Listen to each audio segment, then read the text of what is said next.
فرمایا خبردار ہو جاؤ، اللہ کے ذکر میں ہی دلوں کا اطمینان ہے، اللہ کے ذکر میں دلوں کا چین ہے۔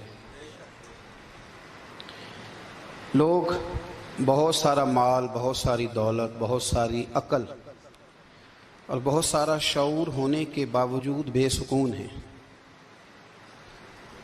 جس چیز نے زمانے کو تکلیف میں مبتلا کر دیا ہے اور جو چیز ڈھونڈنے سے نہیں ملتی وہ اطمینان ہے، وہ قرار ہے۔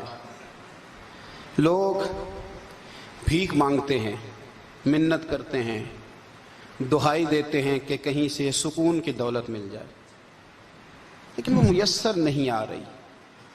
بڑے بڑے لوگ ہیں، اور میں عرض کر چکا ہوں کہ مالدار بھی ہیں اور عقل مند بھی ہیں، باشعور ہیں، پڑھے لکھے ہیں، پر قلبی سکون، راحت، اطمینان، چین انہیں میسر نہیں آ رہا۔ راتیں جاگ کر گزر جاتی ہیں، دن آزمائش میں بیت جاتا ہے۔ وہ کبھی اس کے لیے ٹھنڈے علاقوں کا سفر کرتے ہیں، کبھی دوستوں کی مجلسوں میں جا کر کے بیٹھتے ہیں، کبھی گھر سے دور اکیلے میں تنہائی میں وقت گزارنے کی کوشش کرتے ہیں، لیکن دولت سکون ناپید ہوتی ہے، میسر نہیں آتی۔ عرش کا رب فرماتا ہے، کیوں تو بھٹکتا پھرتا ہے، کیوں دائیں بائیں جاتا ہے؟ چپ کر کے مسجد آ جا اور لوگوں سے بچ کے تنہائی میں میرا ذکر کر۔ اللہ ملے گا کیا؟ فرمایا اعلیٰ بذکر اللہ تطمئن القلوب، میں تیرے بے چین دل کو چین عطا کر دوں گا۔ وہ تیرا تڑپتا اور پھڑکتا ہوا مزاج، اسے میں سکون کی دولت دوں گا۔ یہ تجھے کہیں اور نہیں ملے گا، یہ میری یاد میں ملے گا۔ یہ چین، قرار، سکون تجھے یہیں میسر آئے گا۔ اطمینان قلبی زندگی کا حسن ہے بھائی، دولت سکون اصل ہے۔ بڑے ٹھنڈے کمرے میں کچھ لوگوں کو نیند نہیں آتی، اور داتا صاحب رحمۃ اللہ علیہ آپ جائیں تو دونوں سڑکوں کے بیچ جو فٹ پاتھ ہے نا، اس پہ بھی کچھ لوگ سوئے ہوتے ہیں۔ ادھر سے بھی گاڑیاں گزرتی ہیں، ادھر سے بھی گاڑیاں گزرتی ہیں، لیکن بس نیند ہے نا، اللہ کا فضل ہے، اس نے دے دی ہے، آنے والوں کو آ گئی ہے۔ اطمینان قلبی، میرا معاشرہ بے سکون ہے، بے قرار ہے۔ مجھے کچھ لوگ کہتے ہیں جی میں آج کل بڑا بور ہو رہا ہوں، تو میں کہتا ہوں یار ہمیں تو ٹائم ہی نہیں ملا آج تک بور ہونے کا، نہیں وقت ہی نہیں اتنا میسر آیا، کون سا ٹائم نکالے جس میں بندہ بور ہو؟ وہ تو ہے کہ انسان کچھ فارغ ہو، کہیں اس کے پاس گنجائش ہو تو بور بھی ہو لے۔ کیسے بور ہو لیتے ہو؟ یہ کیا ہوتا ہے بور ہونا؟ زندگی میں اتنا وقت ہی کہاں ہے کہ انسان بور ہوتا پھرے اور یہ تصور بناتا پھرے کہ میں بڑی آزمائش میں ہوں تو میں بڑے بور ہو رہا ہوں، تو میں بڑی تکلیف میں ہوں۔ تو وقت بہت زیادہ ہے ہمارے پاس، لا یعنی کاموں میں ضائع بڑا ہوتا ہے، تو ہم بور ہوتے ہیں، پریشان ہوتے ہیں۔ اللہ فرماتے ہیں کہ جو میری یاد ہے نا، لیکن اس کا بھی ایک طریقہ ہے یاد کا، اس طریقے سے اگر میرے رسول کریم علیہ السلام نے فرمایا اللہ کا ذکر اس طرح کرنا کہ دیکھنے والا تمہیں دیوانہ سمجھے، لوگ سمجھیں کہ کوئی مجنون ہے، کوئی جنونی ہے، کوئی پاگل ہے۔ یہاں اللہ تعالیٰ معاف کرے، آپ ذکر کی مجلس چھیڑیں، آپ ناز شریف کی مجلس چھیڑیں تو بہت سارے لوگ پروفیسر بن جاتے ہیں، وہ ساری نہیں ہلاتے، ان کی زبان ہی حرکت میں نہیں آتی۔ حالانکہ رب کریم کا ذکر اس طرح کرو کہ دیکھنے والا تمہیں دیوانہ سمجھے، کہیں اور کھونے کی ضرورت ہی نہیں۔ میرے حبیب گویا ہمیں فرماتے ہیں تو رب کے ذکر میں اس طرح کھو جا کہ تجھے دنیا کا خیال ہی نہ رہے، تجھے پھر دنیا کی ہوش نہ رہے۔ لیکن اگر نماز میں بھی خیال غیر آئے، ذکر میں بھی توجہ کہیں اور ہو، زندگی میں وہ عجیب لمحہ تھا، وہ میرے ساتھ تھا اور میں تنہا تھا۔ اگر ماحول یہ ہو کہ آپ کہیں جسم کے ساتھ تو موجود ہوں، روح موجود نہ ہو، تو پھر لذت ذکر بھی میسر نہیں آتی، پھر کیف نہیں حاصل ہوتا۔ یاد رکھیں کہ اس طرح کھو کے رب کی یاد کہاں سے کیف آئے گا؟ الجھ ہی پڑا گئے ہیں۔ وہ مستی، وہ سرور، وہ کیف جو اللہ کے ذکر میں ہوتا تھا، جو کبھی مرشد کامل کے سامنے بیٹھ کر لوگ اللہ اللہ کرتے تھے تو لگتا یہ تھا کہ یہ یہاں ہے ہی نہیں، یہ تو کہیں اور چلے گئے ہیں، یہاں موجود ہی نہیں۔ لیکن اب وہ موج نہیں، وہ شوق نہیں، وہ درد نہیں، وہ زیب نہیں۔ اقبال تڑپ کے کہا کرتے تھے، خیرت کی گتھیاں سلجھا چکا ہوں، یا رب مجھے صاحب جنوں کر دے، اللہ مہربانی فرما، وہ کیفیت دے، وہ سرور دے۔ زندگی میں اگر اطمینان چاہتے ہو تو کبھی کبھی سب کچھ بھول کے نا تو مست ہو جایا کرو رب کی یاد میں. کبھی کبھی چھوڑ دیں دنیا, چھوڑیں یار موبائل, کسی وقت کریں اس کو بند, چھوڑیں اس بات کا خیال کہ فلانے نے اس کو لوٹ کیا کہ نہیں کی, چھوڑے. حضرت باجزید بستامی رحمت اللہ تعالی علیہ فرماتے میں نے اعتکاف کبھی اپنی مسجد میں نہیں کیا, تجھے کہ سارے ہی ہاتھ چومنے والے, سارے ہی پیار کرنے والے. فرماتے میں جب اعتکاف کرتا تھا تو میں بستان سے دور نکل جاتا تھا جہاں کوئی مجھے جاننے والا نہ ہو. اٹھ بلیا چلو تھے وسیے جتھے وس دے نہیں سارے ینے, نہ کوئی ساڈی ذات پچھانے تے نہ کوئی سانو منے, چلو ادھر چلیں. اٹھ بلیا چلو تھے وسیے جتھے وس دے نہیں سارے ہی انے, نہ کوئی ساڈی ذات پچھانے تے نہ کوئی سانو. اتنا شوق ہے سلوٹ کرانے کا, اتنا شوق ہے تعارف کرانے کا, اتنا شوق ہے اپنا بتانے کا, تو یہ چیز غلبہ کر جاتی ہے. پھر نام رہ جاتا ہے, روح نہیں رہتی, پھر وجود رہ جاتا ہے, پھر باطن کی کیفیت نہیں رہتی. خدا را اپنے آپ کو بے چین نہ کرو, بے قرار نہ کرو, بے سکون نہ کرو. رب کی یاد میں آ جاؤ, درود و سلام میں آ جاؤ, نعت کے حسن میں آؤ, تلاوت کی دنیا میں آؤ, سجدوں کے نور میں آؤ. آؤ کبھی کھول کے دل مسجد کی صفائیاں کریں. آؤ آؤ نہ کبھی کوئی بوڑھا, دادی, نانی, دادا, ان کے پاس بیٹھ کے پیر دبا کے اللہ کو راضی کریں. یہ کیف والی جگہ ہیں, یہ سرور والی جگہ. اتنی بے چین ہماری زندگی ہے, بے قرار ہے, تڑپتے ہوئے لوگ, لڑتے ہوئے لوگ, ایسے لگتا ہے اب ایک دوسرے کا گریبان تھام لیں گے. بے قرار, بے چین. کسی کو انتظار کا کہا جائے نا کہ 10-20 منٹ کسی کا انتظار کرو, تو بعض لوگ مجھے ایسے لگتا ہے جیسے ان کا کلیجہ پھٹ جائے گا. ڈاکٹر کے انتظار میں بیٹھے ہیں تو بڑے پریشان ہیں. کسی کو ملنے گئے ہیں کو آدھا گھنٹہ بیٹھنا پڑ گیا تو بڑی دقت میں ہیں. اپنے آپ کو سکون دیں. آپ یقین کریں بڑا مزہ آتا ہے کبھی کسی کا انتظار کرنا پڑے تو 2-4 تسبیح درود شریف پڑھی جاتی ہے. یعنی ذوق بن جاتا ہے کہ چلو اللہ نے موقع دیا ہے, کوئی سرکار کو یاد کر لیں, تنہائی مل گئی.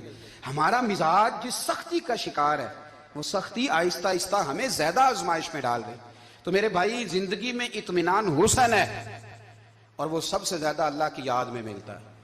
وہ سب سے زیادہ رب کریم کے ذکر میں. سب سے زیادہ جو چاہتا ہے نا دل ٹھنڈا رہے, زبان میٹھی رہے, وہ مدینے والے محبوب پہ درود و سلام پڑھا کرے, وہ حضور پہ درود و سلام پڑھا کرے. زبان میٹھی رہے گی. میرا ذاتی تجربہ ہے کہ جو آدمی اپنے اخلاق سنوارنا چاہے وہ حضور پہ درود شریف پڑھے. جو اپنے اخلاق سنوارنا چاہے, طبیعت کو ٹھنڈا رکھنا چاہے, وہ درود شریف پڑھے, اس کا دل سکون میں آئے گا. کچھ کام اور ہیں زندگی میں اطمینان کے لیے, ان کا ہونا بھی بڑا ضروری ہے. سب سے پہلے اگر آپ چاہتے ہیں نا زندگی میں سکون ہو تو حقیقتوں کا سامنا کرنا سیکھیں. آپ جو ہیں وہ رہنا سیکھیں, جو آپ نہیں ہیں وہ بننے کی کوشش نہ کریں. حقیقت کا سامنا کرو گے تو زندگی اطمینان میں آ جائے گی. ہم نے نا بہانے بنا لیے ہیں, ہیلے بنا لیے, جھوٹ کے سہارے اپنے آپ کو اونچا کر لیا. ایک آدمی سے کہا جاتا ہے تو رشوت نہ لے, تو کہتا ہے میں غریبوں سے نہیں لیتا. تو میرا سوال یہ ہے کہ امیروں کا حساب لینے کی اللہ نے تیری ڈیوٹی لگائی ہے, تیرے ذمہ لگایا ہے کہ تو امیروں کا حساب کر, تمہیں کیا ضرورت پڑی ہے؟ ہم نا بہانہ کرتے ہیں, رشوت لینے والے کا الگ بہانہ ہے اور سفارش والے کا الگ بہانہ ہے. حقیقت کا سامنا کریں, حقیقت کا. جو میرے ذمہ داریاں ہیں وہ میں نے پوری کرنی, جو آپ کی ذمہ داریاں ہیں وہ آپ جان نہ چھڑائیں, حقیقت پسند بنیں. میرے رسول کریم, پھر پڑھیے درود شریف صلی اللہ تعالی علیہ وسلم. حضور صلی اللہ علیہ وسلم نے فرمایا کہ میری بیٹی سیدہ فاطمہ الزہرا رضی اللہ تعالی عنہا صرف جنتی نہیں, جنتی عورتوں کی سردار ہے. لیکن حضور نے یہ بھی فرمایا کہ فاطمہ یہ خیال رکھنا اگر اللہ نے حساب پوچھا تو حساب تم نے خود دینا ہے. حقیقت کی طرف توجہ کرائی حضور نے. وہ صرف جنتی نہیں, جنتی عورتوں کی سردار ہیں, پر حقیقت کی جانب توجہ. میں حقیقت یہ ہے کہ اگر مالک نے حساب پوچھا تو اس کی تیاری بھی کرنی ہے. دیکھیں نا ہمیں کچھ یقین نہیں, اللہ معاف کرے کہ ہمارا حساب کیسا ہوگا, لیکن کتنے آزاد ہیں. یعنی بڑی دلیری سے بندے کہتے ہیں فجر نہیں پڑھتا جی, 3 پڑھتا ہوں جی, شاہ رہ جاتی ہے جی, کپڑے صاحب, بڑی دلیری سے. اور سیدہ فاطمہ الزہرا نے ساری رات مصلی آباد رکھا ہے, حالانکہ انہیں یقین تھا کہ رب مجھے بغیر حساب کتاب جنت دے گا. حقیقت کا سامنا کریں. جو حقوق آپ کے ہیں وہ آپ نے ادا کرنے ہیں, جو ذمہ داریاں ہیں وہ ذمہ داریاں ہیں. دیکھیں نا حضرت موسیٰ کلیم اللہ علیہ السلام کے پاس اسرائیل روح نکالنے آئے تو حضرت موسیٰ نے تھپڑ مارا, آنکھ نکال دی. واپس گئے, اللہ انہوں نے تو جلال فرمایا ہے, کہا موسیٰ علیہ السلام سے کہیے بیل کی پشت پر ہاتھ رکھیں, جتنے بال ان کے دستے مبارک کے نیچے آئیں گے اتنے 1000 سال ان کی عمر بڑھا دی جائے گی۔ یعنی میرے کان میں کوئی بتا دے کہ جناب 60 سال بڑھ گئی، یا آپ کے کان میں کوئی کہہ دے تو خوشی ہوتی ہے کہ نہیں؟ لیکن یہ حقیقت پسندی نہیں، اس لیے کہ 60 بھی گزر جائیں گے، 70 بھی، یہ حقیقت نہیں۔ حضرت موسیٰ کلیم، چلے میں مثال دیتا ہوں، سمجھ لے 10 بال، حالانکہ بہت زیادہ آتے ہوں گے، 10 بال اگر حضرت موسیٰ کے ہاتھ کے نیچے آئے تو 10,000 سال تو عمر بڑھ گئی نا۔ 10 یعنی 10 سال نہیں، 10 100 نہیں، 10 بہت زیادہ تھی نا۔ تو حضرت موسیٰ کلیم اللہ علیہ السلام سے آ کے عرض کیا کہ حضور بیل کی پشت پر ہاتھ رکھیں، جتنے آپ کے ہاتھ کے نیچے بال آئیں گے اتنے 1000 سال عمر بڑھ جائے گی۔ تو حضرت موسیٰ نے حقیقت پسندی والی بات کی، فرمایا پھر کیا ہوگا؟ 10,000 سال کے بعد پھر کیا ہوگا؟ کہا حضور جانا تو پھر بھی ہے، فرمایا پھر ابھی چلتے ہیں۔ اگر جانا ہے نا، جانا ہے تو پھر، اگر جانا ہے تو پھر ابھی۔ اور سجنوں اگر نماز پڑھنی ہے تو ابھی کیوں نہیں؟ اگر داڑھی رکھنی ہے تو پھر رمضان کا انتظار کیوں کریں؟ ابھی کیوں نہیں؟ اگر سچ بولنا ہے تو پھر، اگر رزق حلال کھانا ہے تو پھر انتظار کاہے کا؟ حقیقت ہوتی ہے، بہانہ ہوتا ہے، حقیقت چھپ نہیں سکتی بناوٹ کے اصولوں سے، کیونکہ خوشبو آ نہیں سکتی کبھی کاغذ کے پھولوں سے۔ یہ بات یاد رکھیں۔ اگر جانا ہے تو حضرت کلیم فرمانے لگے پھر 10,000 سال کے بعد بھی جانا ہے تو آج بھی۔ ہمیں بے قراری زندگی میں اس لیے کہ ہم حقیقت پسند نہیں، ہم بہانوں میں، ہم ہواؤں میں جیتے ہیں، ہواؤں میں، خیالات میں زندگی گزارتے ہیں۔ بڑا ٹائم پڑا ہے، مثلاً کتنا میرے رسول کریم صلی اللہ تعالی علیہ وآلہ وسلم نے ایک دن صحابہ سے فرمایا تمہیں حیا نہیں آتی؟ حضور کیا ہوا؟ فرمایا وہ والے مکان بناتے ہو جن میں تم رہ نہیں سکتے، وہ والا مال جمع کرتے ہو جو کھا نہیں سکتے، حیا نہیں آتی؟ عرض کی حضور حکم کریں تو محبوب فرمانے لگے جوتے کا ایک تسمہ بند کرتا ہوں تو سوچتا ہوں دوسرا بند کرنے سے پہلے موت آ جائے گی، ایک سانس اندر جاتی ہے تو دوسرا آنے سے پہلے میں یاد کرتا ہوں کہ مجھے دنیا سے جانا ہے۔ تمہیں حیا نہیں آتی؟ وہ مکان بناتے ہو جن میں رہ ہی نہیں سکتے، وہ مال جمع کرتے ہو جو کھا۔ حقیقت پسند نہیں بھائی ہم۔ بہت سارے لوگ ہیں بڑی باتیں سناتے ہیں، بڑی، میں کہتا ہوں اصل میں نا زیادہ باتیں سنا کے نا بیچارہ اپنے آپ کو مطمئن کرنا چاہتا ہے، اصل بات یہ ہے کہ اندر سے نا ہلا ہوا ہے، کچھ بھی نہیں، بڑا زیادہ ہنستا ہے اور مجھے لگتا ہے کہ کوئی گہرا زخم چھپا رہا ہے۔ اس لیے ملمہ سازی، حقیقت پسند بنو، حقیقت پسند۔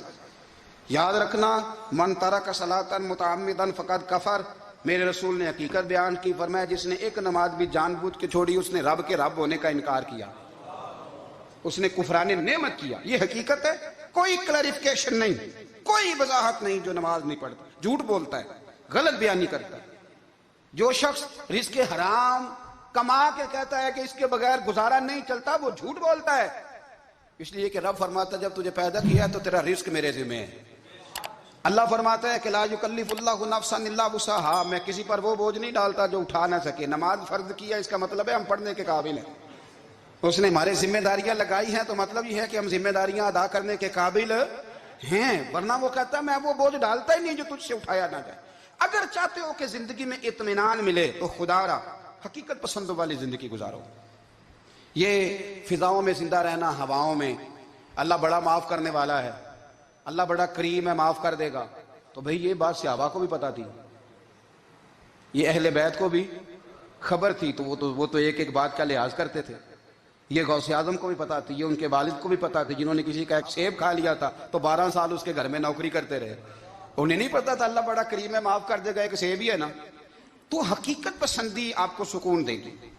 اور اگر آپ نے اپنے آپ کو غیر مطمئن کیا ہوا ہے، بات کچھ اور ہے، اور آپ نے اپنے آپ کو ڈال کسی اور طرف لیا ہے، تو پھر آپ کو سکون مل سکتا؟ سکون حقیقت پسندی میں، اصل میں سکون ہوتا ہے، اداکاری میں سکون نہیں ہوتا۔ تیسری بات سنیں، اگر آپ چاہتے ہیں زندگی میں مطمئن رہیں تو دنیا داروں سے امیدیں توڑ دیں، اللہ اور اس کے رسول سے امید وابستہ کریں، اولیاء اللہ سے امیدیں وابستہ کریں، صحابہ اور اہل بیت سے امیدیں، اللہ اور اللہ والوں سے امیدیں، دنیا داروں سے امیدیں۔ آپ کو پتہ ہے دنیا دار کی تباہی کب ہوتی ہے؟ جب انہیں خوش آمدی مل جاتا ہے۔ چودھری کا بیڑا اس وقت غرق ہوتا ہے جب اسے چودھری کہنے والے زیادہ ہو جاتے ہیں۔